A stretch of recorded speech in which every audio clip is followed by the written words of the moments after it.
Okay. Welcome everybody to this Tuesday, October 17th, Climate Action and Accounting Special Interest Group meeting. We have a special guest presenting today. Before I introduce him, I kind of want to walk through some basics, some housekeeping things. We follow an antitrust policy. So if this is your first time on the call within the Hyperledger community, please check that out. We also follow a Hyperledger code of conduct, which is very important for operating and participating within this open community. I'm getting some sort of bell, David. Do you know what is causing that?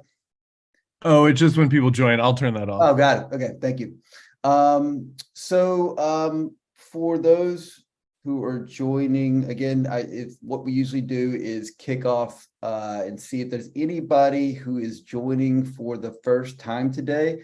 Love to have you raise your hand, give a quick introduction. I'm seeing a lot of old faces, but want to see if there are any new faces. Is there anybody for the first time on the call today?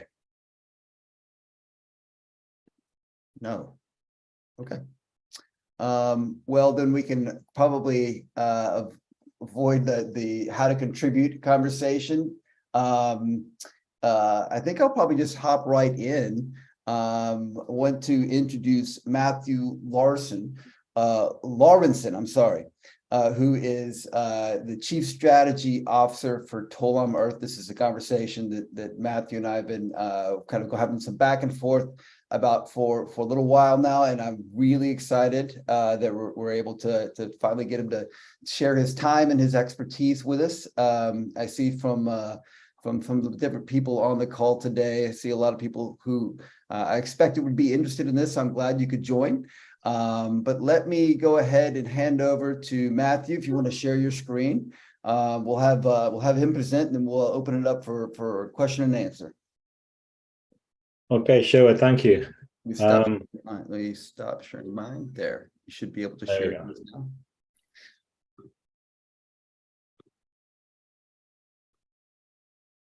Excellent. Well, thank you very much, and thank you for this opportunity. I've seen the recordings of this presentation many times before, so it's certainly a pleasure to be here live presenting to you. So can I check? So you can see the screen, I think. So a thumbs up? Yes. Okay, so today I'd like to present Tolam Earth.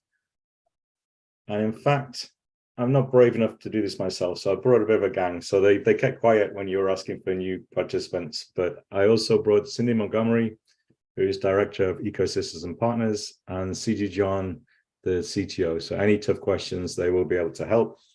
And actually, I saw in the participants, Christian Pau and Alex Howard. So both also long-term collaborators and very dear friends of Tolam Earth. So I think we're well stocked if there's a discussion at the end of the presentation. But the topic is automation of digital environmental asset exchange. And in fact, I think the reason to discuss this now is because the challenge that we have is huge.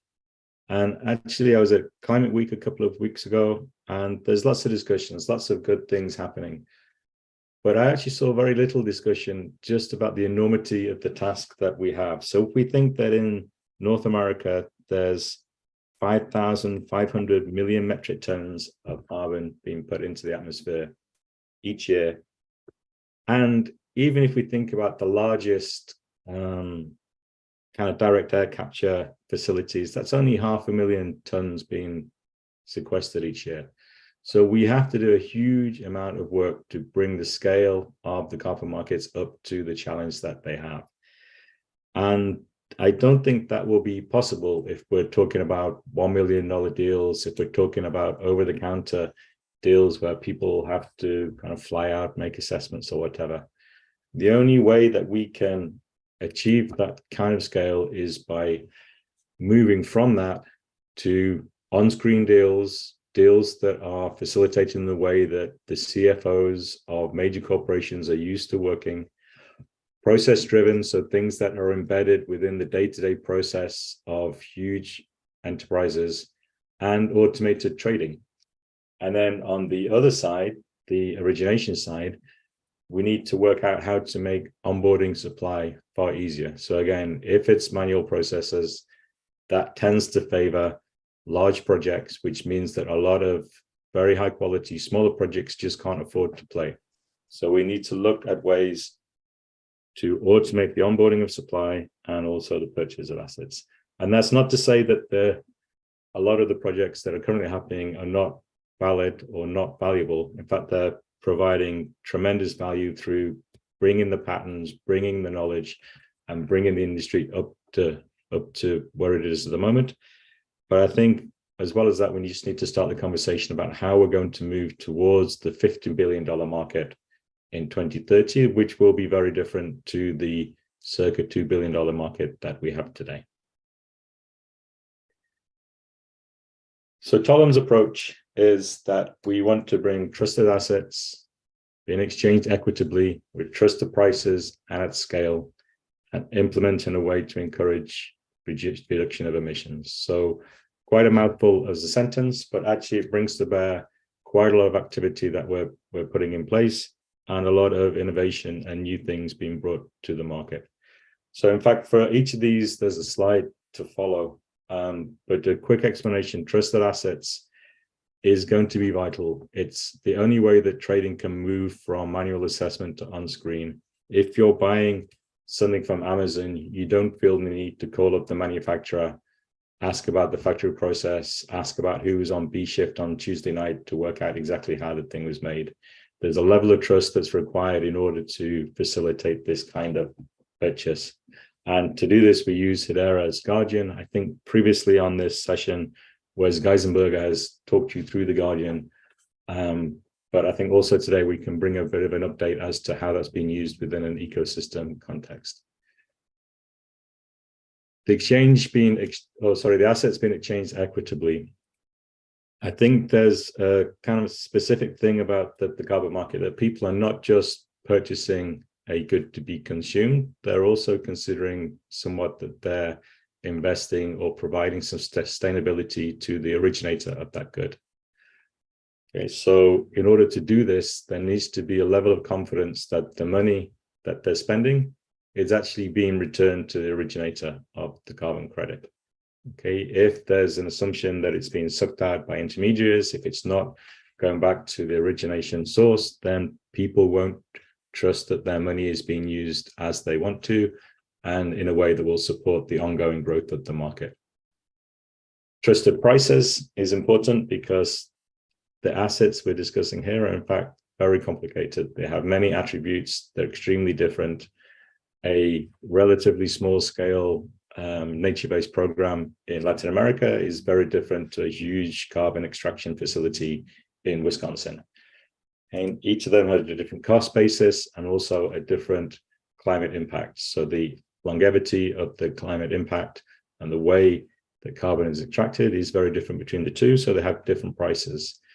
So there has to be a way for price discovery to be prevalent so people can understand exactly what the expected or a fair price for the assets are. And then at scale, as I say, we need to be able to transact at very high volume. Okay, so a way to remove a lot of the friction, a lot of the manual processing, and allow people to go to a screen and make large scale carbon purchases in a very easy way.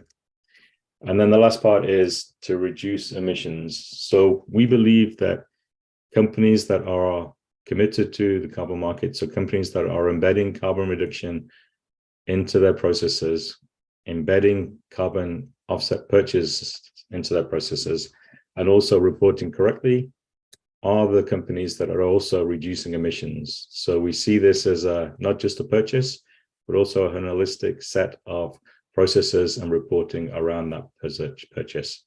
So the Tolam platform also has a set of APIs for reporting and ways to embed those purchases into partner applications as well.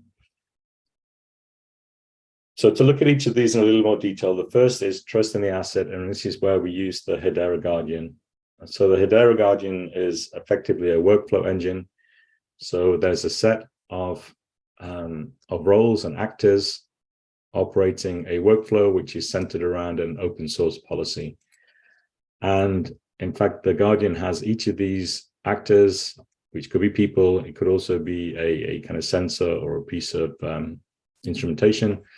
They have a DID, so they're signing the transactions as the data is uploaded. And then by collecting this data in a structured form, there's a set of effectively a set of data that can prove the ecological veracity of the asset. Okay, now if we do this correctly, so if we do this in a well-structured way, where we use well-defined data structure, then it allows other people to automate their verification processes. So people can build on top of this, take that data and find automated ways to verify the asset. Okay, so we're working with various large auditing type of organizations about how they can attest to the purchase by verifying the data that's being produced. And this data can then be augmented with other data. So for example, financial or maybe rating data to bring some kind of automation around the decision making. So a customer could have a particular desire or profile that they wish to purchase. It could include the ecological data, but also the expected or assessed quality of that asset. And by making this data transparent and visible, then these processes can be automated and built on top of the Tolam platform. The next piece was that I'd like to discuss is about the price oracle. Okay, so as I said, carbon credits are particularly complex assets, so very difficult to value just because of the variability within the attributes and also the number of attributes that make them. So in order to help here, we've trained a machine learning model to ingest data, look at those attributes that together constitute the actual asset, and then make an estimate of the impact of those attributes on the overall price of the asset. So to do this, we bought a set of third-party data. It's equivalent in value to just over half the voluntary carbon market, so relatively large data set.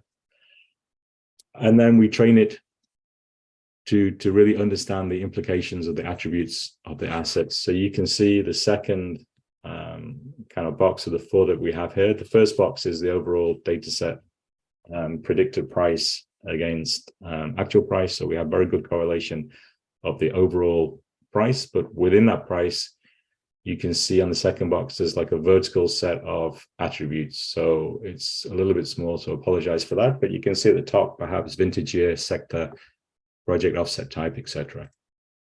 And then for each of these attributes, you can see a impact of that on the price. So you can roughly see a kind of vertical line at around $8.60. So that would be the average price of assets in the data set. So if you had no other information, that would be your best estimate. But then you can see that vintage year, in this case, it's 2020, has got a $2.12 positive impact on that price. Sector, forestry and land use has a $1.46 positive impact on that price, but it's an avoidance project, which are relatively poorly seen within the market. So there we have a negative $1.01 impact on the price.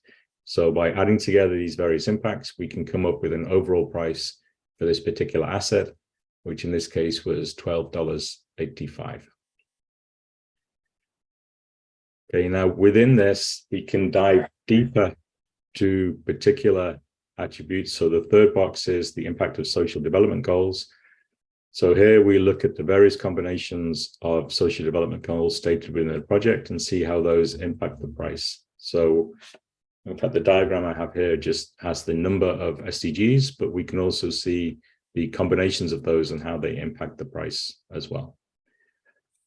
And then the last box is the purchase preference. So here we've taken a customer. So I think actually in this case, it's Delta Airlines.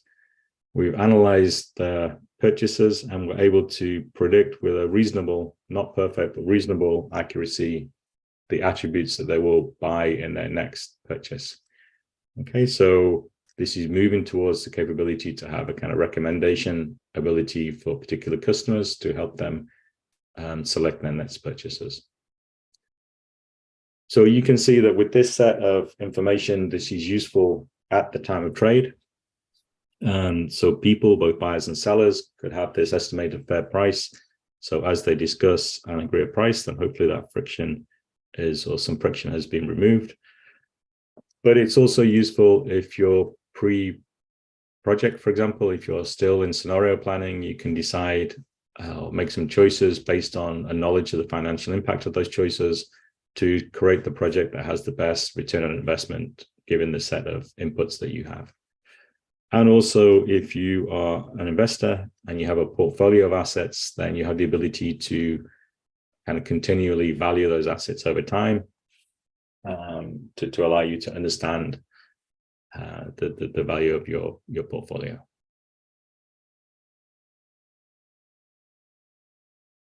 So the second part, interest in the transaction, was the on-ledger payment flow. So, I mean, there's been some unfortunate stories in the carbon market where particular purchasers have actually largely led to large outflows of money from the market into intermediaries. So sometimes kind of 70+% of the money that's been paid for an asset is going out to an intermediary. And also there have been people that have traced, for example, the financial flow of their airline kind of carbon offset for a particular journey. And in the discussion I was having last week, for example, someone had bought or offset the journey for $15. It had gone through something like 3 sets of outsourcing down to what was assumed to be the project at $3 remaining. But actually that project had no information to it. The entity that held it couldn't be found. So at best, $3 of the $15 went to a project. At worst, the whole $15 just disappeared. So I think this type of kind of murky financial flows will lead to a reluctance of people to purchase offsets and will stifle the market. So what we're hoping to bring to bear is a USDC-based payment flow, which means that each of the communities or the projects, and then the communities behind them, and if there's an entity associated with a development goal that's then stated in that community, each of those entities can have a wallet, and the actual transfer of funds into those entities can be transparent and verified. Okay, so as well as that, we can imagine that people like Tolam, who are intermediaries, can also have a wallet, so their kind of extraction of value from the chain can also be assessed, meaning that at the point or prior to purchase, a purchaser will know exactly how much of their purchase money will go to the projects or the origination entities and how much will be extracted by intermediaries. And that can form part of their purchase decision. And we anticipate that if there is a confidence that a high amount of money is going to the origination entities, then in fact people will be willing to pay a higher price. Okay, now this is a difficult thing to put in place.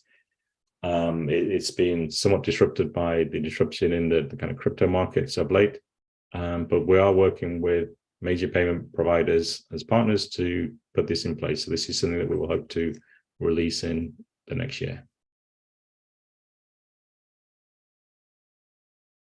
So now really we get to the part about scale.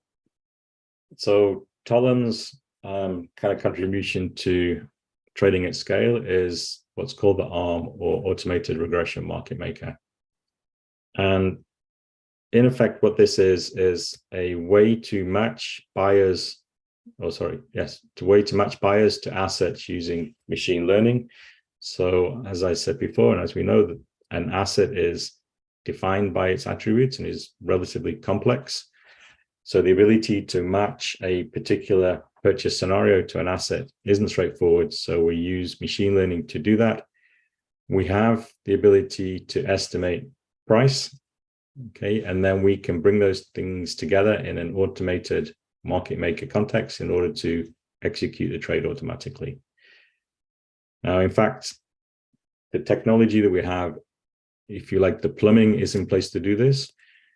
We're really using this in a more advisory role internally at the moment, just because of the potential to manipulate the market. We don't yet have the kind of maturity in order to allow this to be released in the wild. But as we continue our marketplace activity, as we execute more trades, then not only is the training data becoming available to improve the models behind the ARM, also we can improve the robustness of the ARM and at some point release it as an automatic trading agent. And then the anticipation is this, which will drive scale, it will drive liquidity.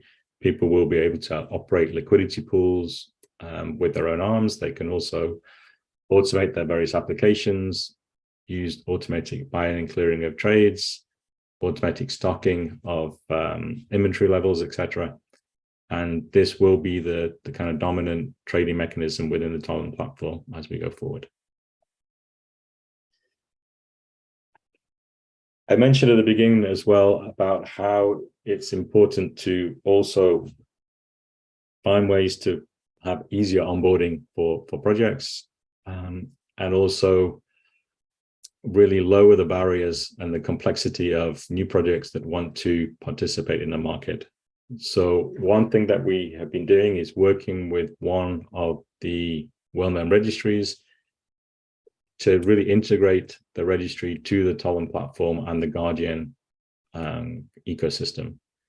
Okay, so within this, there's the registry, there's also a forwards platform, so the ability to use forwards to fund projects will be available. There's an onboarding platform to allow people to automatically or use a kind of software approach to onboarding their project. And also MRV data or MRV platform in order to provide the data as the assets are created. And these are combined with the Tolam trading platform to give an end-to-end experience that will hopefully lower the cost of entry and facilitate easier origination of assets. So in terms of the progress that we have made, so first of all, we have a major customer in Atma.io. So Atma.io is actually a division of Avery Dennison. And effectively, it's a very large scale track and trace application whereby all the kind of assets moving through a manufacturing flow have a digital identity, so they're tracked. And the carbon content of those assets, and as they're combined into finished goods, is also tracked, which means that at any point in the manufacturing process, you can have a snapshot, if you like, of the carbon content of the inventory within your flow. And you can then connect to the Tolam Earth marketplace and buy credits in order to offset that, which then allows you to put verified carbon neutral inventory into the next step of the manufacturing process. So if you've got them providing onward to a new or to a supplier in the supply chain, then they can have an incoming net zero good, which kind of makes their process more efficient and also allows them to kind of verify their own or validate, sorry, their own ESG goals. So Avery Dennison currently has something like 7 billion items being tracked. They're used in 6 of the leading fashion brands or fashion apparel companies, and 4 of the top 10 food companies. So really, this is quite a large implementation of the embedding of carbon tracking within the supply chain on the Hedera network. The next things are all project names, but the first one is Project Lotus, and effectively this is where a set of companies have combined to create a platform for geothermal digital assets. These are RECs and also in some cases carbon credits. And here Tolam acts as the sales channel for that group of companies. Project GMT is a collaboration between Tolam, Alcott, Cultivo, and the Carbon Opportunities Fund. So here, this is where we're really demonstrating the kind of collaboration within the Hedera ecosystem to bring these Guardian native assets to bear, with the IDF acting as the kind of purchaser, or at least the intermediate purchaser of those assets. Fintra is the project to bring the USDC payment flow to bear. And then Project Harmony is, again, a Hedera ecosystem-based partnership. But here, this is where we reach all the way back into forwards and project financing with the involvement of Evercity in the project.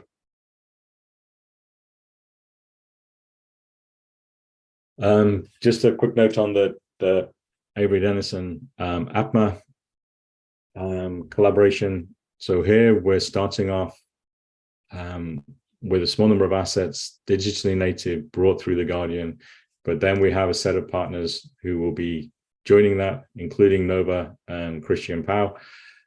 And the goal is to sell these very high quality assets through the APMA.io platform, and effectively to demonstrate the power of the data that's collected during the origination of these assets within the overall APMA platform capability. Okay, so I think that's probably the end of the presentation now. I can talk a little bit more about the access and supply, but I think at this point I'd like to open up to any questions that people might have. Thank you very much, Matthew, and please do raise your hand. Oh, I see one hand raised there. Jim Mason, please. Two questions. One, I've created some marketplaces myself, retail on blockchain.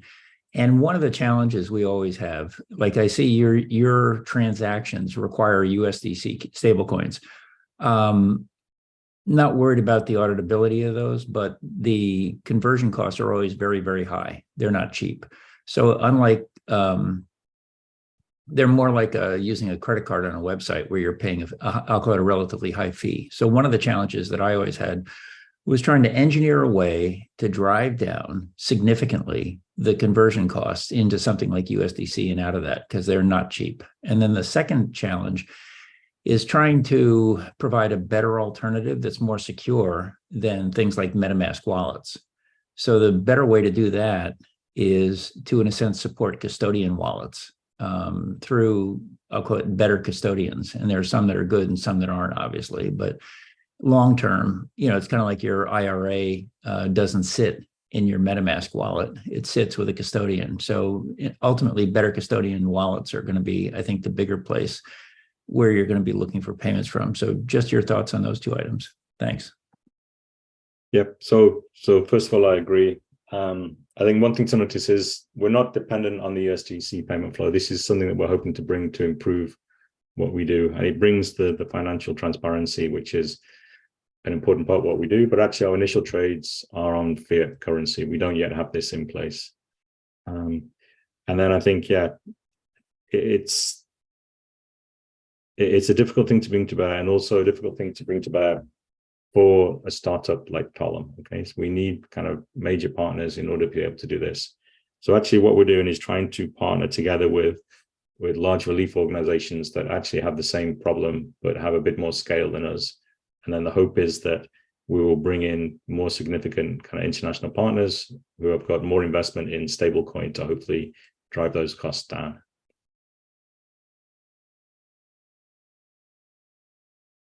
I have a question. I'm curious about the early use cases that you're seeing with people bringing their carbon credits into the Tolam environment. What's driving early on the early innovators to kind of adopt and use the platform? What are some of the early use cases? So I think there's two things. The first is, maybe there's three things. I think that the first thing is that we can see at the moment that kind of demand is stalling, right? The market is having a very difficult time. And the challenge is that people are buying things and then it's turning out to be not what they expected. So they're getting caught out, and also getting caught out quite publicly. So I think the first kind of attractive feature is the fact that the process that we have provides this kind of verifiable set of ecological data that can bring more confidence to the thing that they're buying effectively. So really there's a kind of coalition of the willing of people that believe that, and in the end it's a virtual asset, so the asset is only data. So stronger data will lead to a stronger asset, and then they see not just Tolam, but in fact the the Hedera or HBAR SIF ecosystem as a way to bring that to bear. So there's a belief that the kind of approach is good. And then I think the hope that they have is that the prices will go up, right? So if they do this, they will get a higher price for the asset they're selling. At the moment, without this, it's all prices are being dragged to the bottom, really. So people are struggling. So they see this as a way to differentiate their assets, a way to show that not all carbon credits are the same. And by doing this, not have all carbon credits pulled down to the lowest possible price. Thank you, Jim. I see you have another question. Real quick, just because your platform is already operational, right? So people are buying and trading on that platform. There's credits, carbon sources I can get. Given that, I don't know the platform obviously, but where is the current market price for carbon offsets on the platform? Ballpark. Yeah. So actually, we only trade through channel partners at the moment. So the channel partners that we have provide the platform, and then we effectively played a marketplace component within that. And the initial channel partners that we have are still trading at, I would say, relatively high prices. So there's a kind of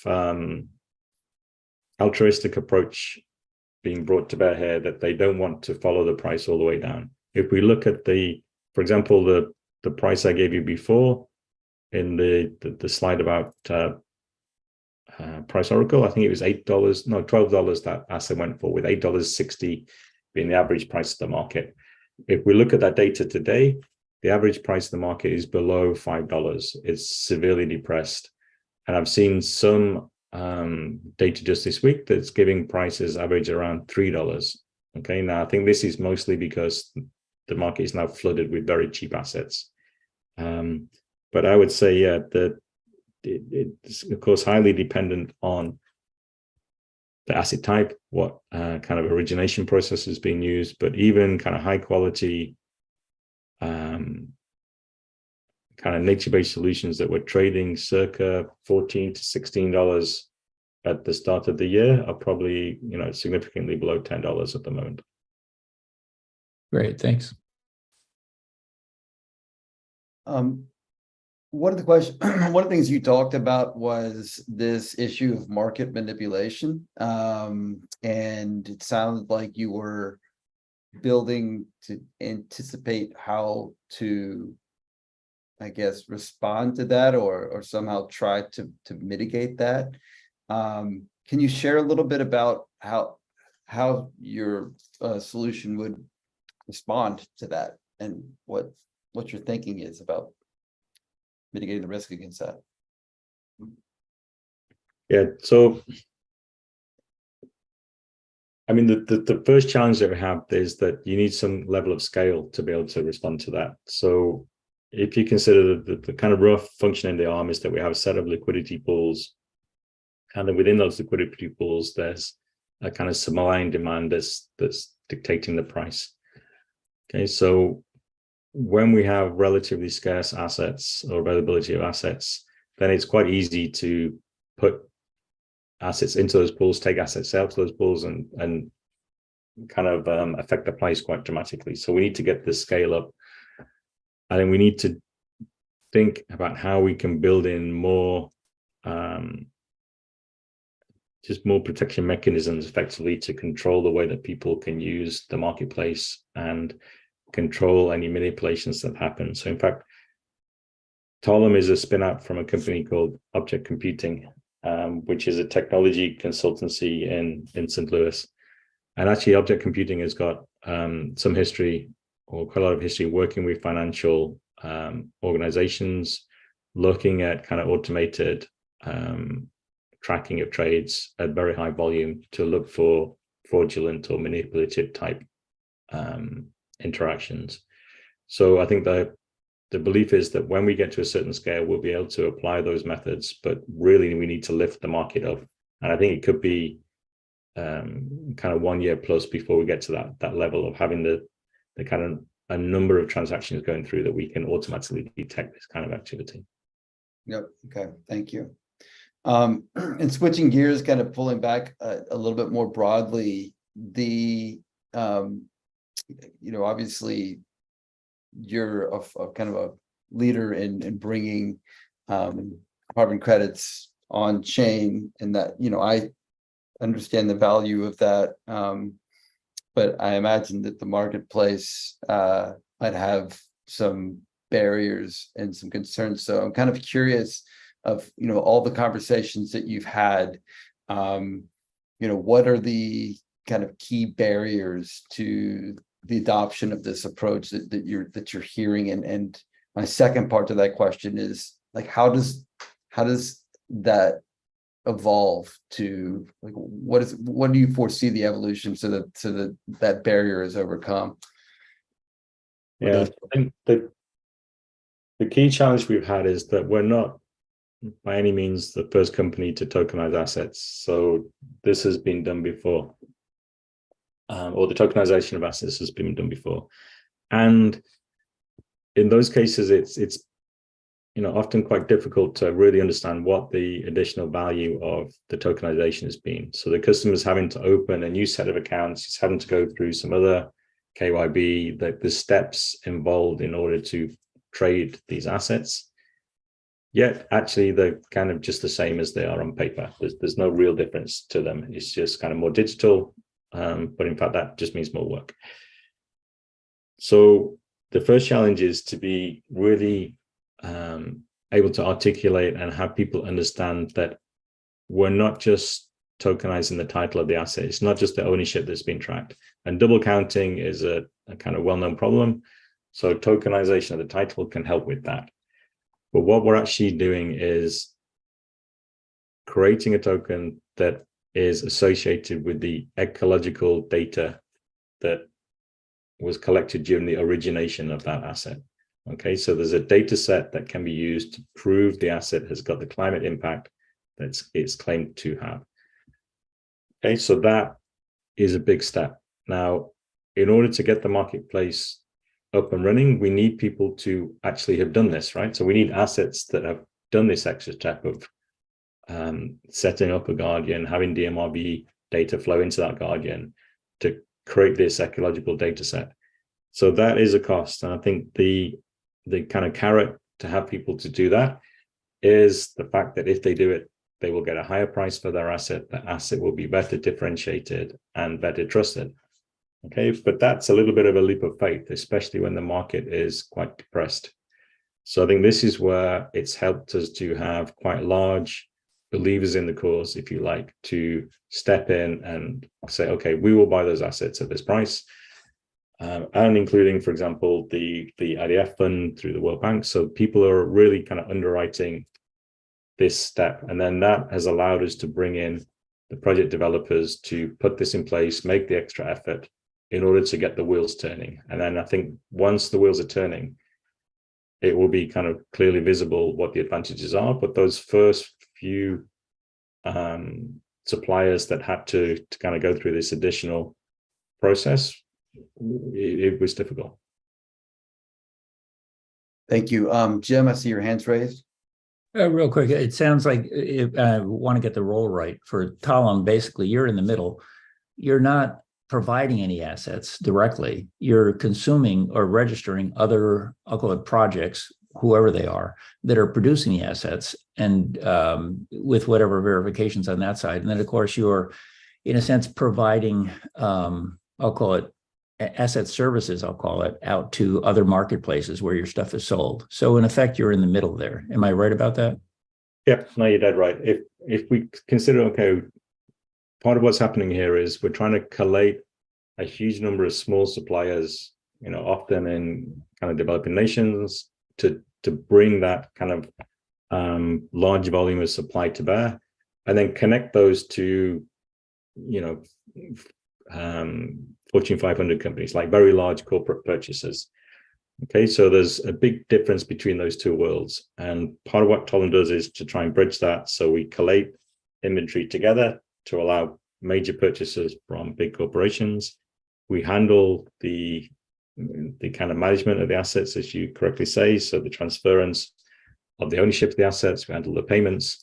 And then, of course, there's the retirement And one thing that we didn't get into is within the retirement, we're developing a process that effectively allows you to retire a reduction directly against an emission.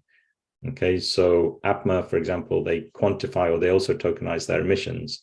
So this means that when they're reporting out, they're able to say, okay, this is the tokenized emission for this exact kind of set of inventory, and here's the offset. So you get the full kind of data chain going from emission to offsetting, and the ability to bring that together and have that kind of easily reportable and analyzable, if you like, is kind of what Tolam does too.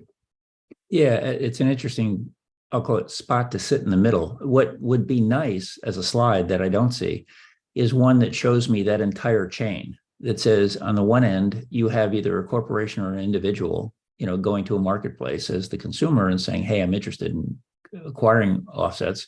And on the very bottom, you have, I'll call it the farmer in a sense, or the, whoever the solar generator is, wind generator, forest farmer, whatever, and saying, here's our chain of all of, in a sense, the partners involved in that chain. Do you know what I mean? As a model, because you have actually individuals lined up here showing us. But in my area of focus has been lately focusing, although I have the corporate connections to see who's doing what on that side, the bigger thing is trying to understand, and I'll call it architect better, the supply chain side to manage that in a much cleaner way for me anyway. But yeah, that one slide would be helpful. Thanks. No, you did right. In fact, we'd like to set up beyond, the person who's kind of purchasing the offsets to the person who's purchasing the goods. So you buy your new Apple Watch Series 9 or whatever it is, you kind of scan the code, and then you get the carbon history of that product throughout its manufacturing life cycle. I mean, that's really the goal that we'd like to get to. Or, the interesting application in my mind is being able to, to kind of net out the emissions in scope 3 so that you can kind of show, the emissions that are occurring and the offsets that are occurring all the way through. I mean, that'd be a really interesting application. I will throw it out there that as you think about what you're trying to do, it's fundamentally a supply chain problem. So I'll flip it over and saying, having worked a lot in my career in supply chain, you need to probably coordinate with what I call the models that the supply chain group here is using. They're SIG, I guess, because when you look at supply chain, what you're always looking at is you have, in a sense, a distributed set of, I'll call it providers, if you will, in this chain. And the trick to it is, as you're trying to show tracing, they have the same problem with food transparency, right? To say, here you're eating a salad that you got from McDonald's, and where did that head of lettuce come from? They have exactly the same traceability problem, if you will. And when they're going through those different levels, they wind up, in a sense, having to, get the tracing to run at what I call lot level control all the way through external systems, which ultimately would be your challenge when you're trying to talk to me and saying, hey, this Apple Watch used a carbon credit that came from Jim's main forest, that kind of a thing. That traceability is very similar to the same traceability challenge they have in the food supply chain. Yeah.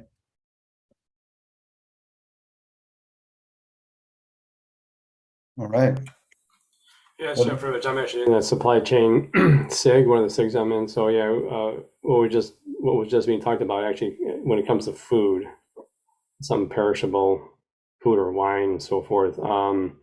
The way it's been accomplished actually is through IoT devices. You actually have to have that third element in there to read out conditions that food is seen and so forth to enable a certificate of freshness, let's say, in a supply chain. I did have one quick question, just maybe from a technical standpoint, is how is this solution holding certificates of authenticity or verification of the generation of the carbon credit? How is that actually held in there? Is it in a smart contract for every single one? Is it a group of transactions? How are those moved and assured the right ones are getting to the right people when there's an exchange, financial exchange of a credit? So Matthew, can I dive into this? Yeah. Jeff, you hit the right note on how the traceability is enabled through IoT. This is exactly one of the directions that the greater DMRV project, the digital native tokenization, which is kind of like more on the supply side, is going to be heavily involved with, where really the goal is that connected projects with IoT devices and everything that is needed on that side are natively digitizing these assets. So it's not a today where we start out is kind of we migrate non-native assets, these tokens, onto a digital platform and build traceability from there on. DMRV project would basically would be natively digitizing onto a ledger, and you will be able to kind of trace all the way directly through. You have to really kind of start with digital signatures, provable digital signatures at that point onwards, and that's kind of the only way to do it. So completely agree with you. Regarding kind of the tokens and where their certificates are stored in, as part of DMRV, whether it's native digitization or kind of this paper to digital transformation, what kind of what we have is ecosystem tools. For example, I don't know, Matthew, if Matthew covered the Guardian tool, which is another component of this ecosystem that is basically publishing all the metadata in associated with every single token to solutions like IPFS with the proper signatures and linked so that they can be cross-referenced. So for every single offset, for example, if you're looking at an offset that has gone through its cycle of creation, listing, purchase, repurchase possibility, and eventually retirement, you can go look at that offset independent of Tolam and be able to drill down all of its metadata that's available in solutions like IPFS. It's not on kind of on a native ledger solution, but it is immutable data that is linked tightly with the ledger. And in order to do that, you don't have to rely upon Tolam. Tolam, or for that matter, any other exchange that enables these offsets to be purchased and retired, can step back, and the data is still available on the ledger for independent verification. Oh, okay, that makes sense. Thanks. Yeah, also a key point you mentioned is the verification of the source. You're sharing the public key. It is available. They can validate right. the signature. Yeah. Then I see. Yes. Okay. Yeah. Thanks. Thank you, Jeff. Are there any other questions from the group there? Jim, please. Well, one quick thought, more than signatures. Signatures are very limited. There are a bunch of challenges, just like wallets don't really work in, I'll call it, a more mature market. I would say digital keys also don't work the same way either. You have to move to, what we call, I'll call it signature services, just like wallet services ultimately. So those are architectural changes needed. But that said, when I look at, in a sense, one of the huge, the market's the market, and that's a problem, as you pointed out very well. So I can't change the market. I can say honestly, when I talk to certain corporations, I know there's high demand out there, and obviously everybody wants to pay the lowest price possible. Just like a farmer, you don't want to overpay for the apples you buy or something. But the other side of it is, and you really hit it well here in the presentation, is the core thing is trust end to end is really what you're selling more than anything else. Trust is the product. And when you think about the product on trust, which I am actually thinking heavily on the supply side of this, is you really have to come down on something better on the, I'll call it the supply side, going all the way down to the bottom. And with that, one of the things, in fact, a good example of failure in the market is look at stable coins. A lot of the stable coins that have, quote, not done well, minus Tether, if you get past Tether, look at the other ones. The other ones that aren't doing well are the ones that lack independent proof of governance. And so one of the things that really would be probably very important to your success is independent proof of governance, which you don't have, which you can't do. It's like the maker checker model. You can't do it yourself. You can't say, oh, look at me, which is what the other marketplaces are doing today. They in a sense say, oh, look, I wrote a standard and I'm using my standard to apply to me. And I'm telling you, I comply with my own standard. So none of that makes any sense. And that's why the market doesn't have high trust. But an independent proof of governance service, of which I'm familiar with that, let's put it that way, as a model, would improve probably the trust level in the marketplace of the assets, I'll say.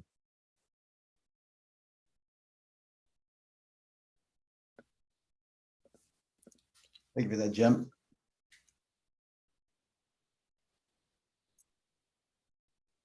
CG, did you have something that you looked like you were about to respond for a second? No, I was going to concur with that. Fair comment. Like, and I think like it's exactly right that like, you know, you cannot, we can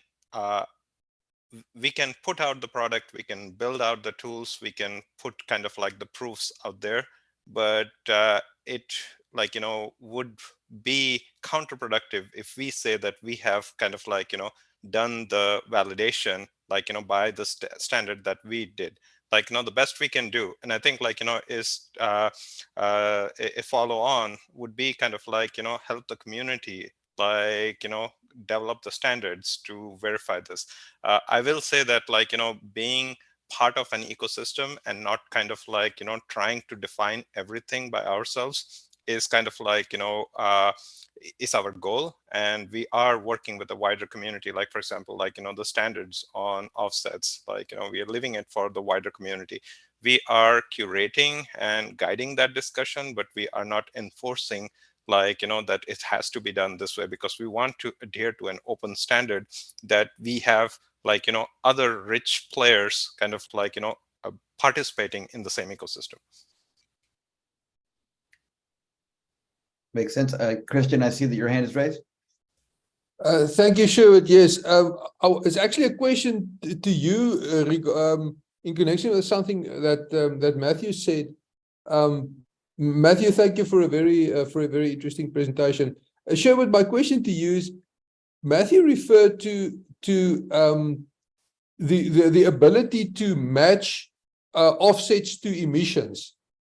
And in this group, I just want to think about the work that members of this SIG has done in terms of emission accounting, especially the work led by Sai Chen.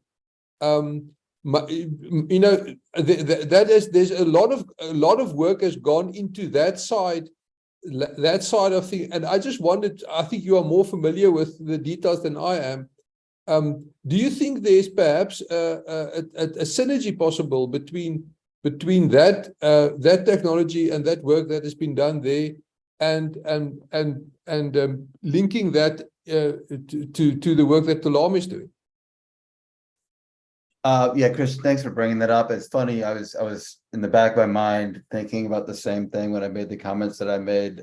There has been quite a deal of work around the net emissions token system, and essentially it's designed to do just that.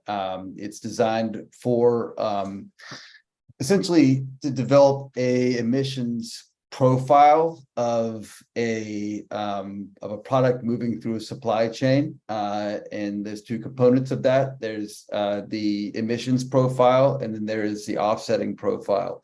And so a lot of technical development has gone to be developing an open source prototype that was done within the SIG with Sai, with Bertrand Roux.